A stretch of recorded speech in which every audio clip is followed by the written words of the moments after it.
D8 সম্মেলনে যোগ দিতে মিশরের রাজধানী কায়রোতে পৌঁছেছেন প্রধান উপদেষ্টা ডক্টর মোহাম্মদ ইউনূস।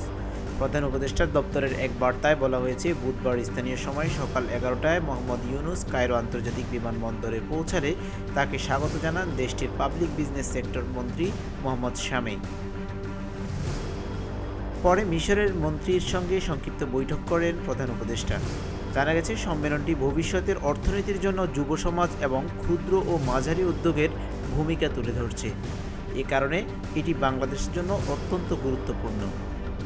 প্রধান উপদেষ্টার প্রেস সচিব জানিয়েছেন, ডক্টর মোহাম্মদ ইউনূস বাংলাদেশের তরুণদের নিয়ে বৈশ্বিক প্ল্যাটফর্মে কাজ করতে সেখানে যাচ্ছেন। MSME খাতে বাংলাদেশকে কিভাবে আরও কার্যকরভাবে কাজে লাগানো যায় সেই বিষয়গুলো সেখানে আলোচনা করা হবে।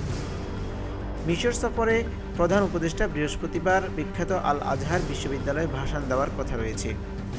উপপ্রেস সচিব আবুল কালাম আজাদ মজুমদার জানিয়েছেন, শীর্ষ সম্মেলনের ফাঁকে প্রধান উপদেষ্টা তুরস্কের প্রেসিডেন্ট রিসেপ তাইয়েপ এরদোয়ান সহ কয়েকটি D8 সদস্য রাষ্ট্রের সরকার প্রধানদের সঙ্গে দ্বিপক্ষীয় বৈঠক করবেন।